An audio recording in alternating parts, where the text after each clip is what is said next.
Enlightened beings don't join religions, and blue pill thinking is a religious mindset, and the red pill mind is an awakened mind.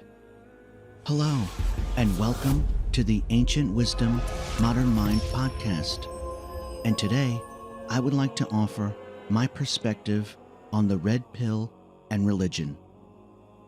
And before we start, I would like to take a moment to remind you to subscribe to this channel.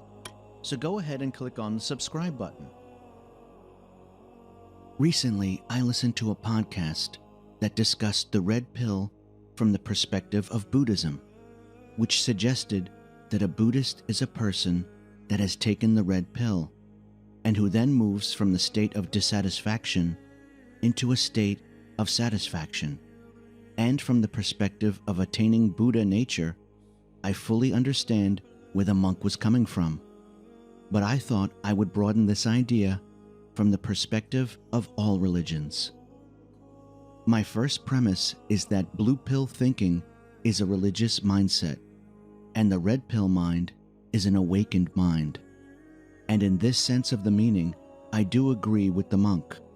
But this is where I think the monk takes a little liberal license, because there are no enlightened monks, no enlightened religious leaders. And I say this because if, for example, a Buddhist monk was enlightened, then he would be declared the new Buddha.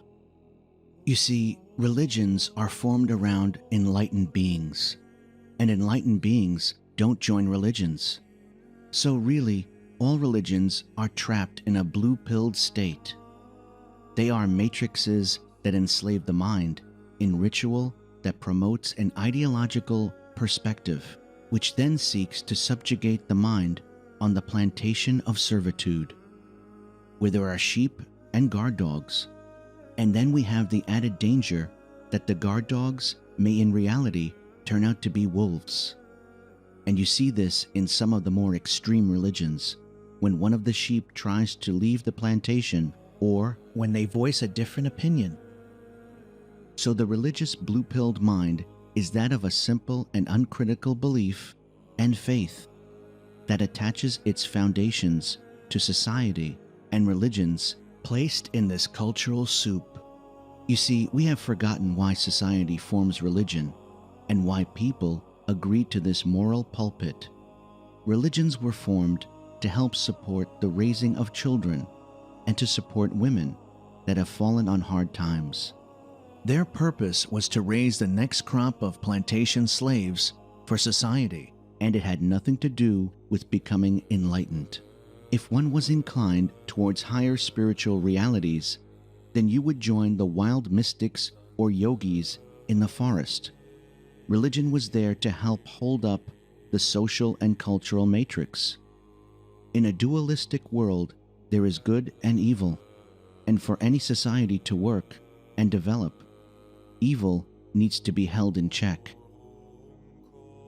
Religions, which were formed around the enlightened sages or saints, would have that inbuilt foundation for compassion and altruism, which is why they were charged with the role of supporting the weaker, more vulnerable in society, the ones that without a religious guide would become easy prey to evil.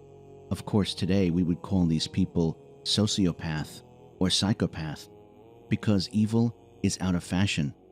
But I digress. It is easy for children to fall into the hands of brutality and perversion, and without religion to hold the society together, from an ethical perspective, civilization would fall back on its animal instincts, and we would make no more progress than the apes. Now, this is not to say the religions have not also fallen at times and lost their moral way and become devoid of compassion. But more often, they lift people up and hold the society to an ethical standard that without religious support would fall. So all religions are blue-pilled institutions, a part of the matrix that helps to keep the code running, whereas the red pill state is where one is freed from the matrix of religious and cultural idealism. These are the Buddhas, yogis, mystics, and the saints, men who left society behind. Their goal was to break the matrix and free the mind from its dualistic thinking, which assumes there is a universe where there are only two contrasting, mutually exclusive choices or realities. One of the core themes in the Matrix is the concept that if you want to transform your world, you must first identify how you have been programmed, decide whether the programming is accurate, and then how to reprogram yourself. Of course, this is also a core concept in the philosophy of the Buddha, Buddhism, and the Greeks' pre-Socratic philosophies. The blue pill of religion offers comfort and security, stability and order, yet it imperils the individual dominated by this type of uncritical thinking. It exposes those who are drawn in by it to a greater risk of falling into a us versus them mentality, a restrictive form of dualistic idealism.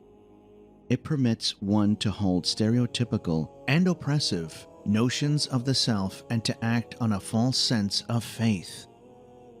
The blue pill path is attractive to those with concern for protecting the self-ego within the matrix, but it too often proves to be quite the opposite of what was hoped for when choosing the blue pill.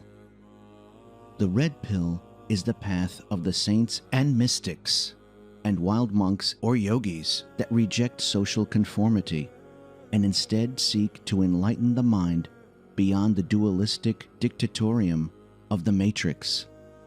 The blue pill is that of a simple and uncritical belief, an emotional decision that clings to the illusion of faith. But in saying this, there is no shame in being a gatekeeper of society's morality and compassion. We need these blue-pilled watchdogs to balance the political powers and as reminders of what great sages of times past have given to humanity. We just need to be watchful of wolves in sheep's clothing. So which shall it be? Freedom of the red pill or the security of the blue pill? And remember, there is no wrong answer. We are what we are. So that's my thoughts on the blue pill and the red pill in the context of religion. And if you like the podcast, I would like to also take a moment to remind you to subscribe to this channel or sign up to the newsletter if you would like to be notified when I release new content. And if you would like to support my work, then you can download the podcast for a small supporter's remuneration. Links are in the description. Here's to you and your fulfillment and growth into every tomorrow to come.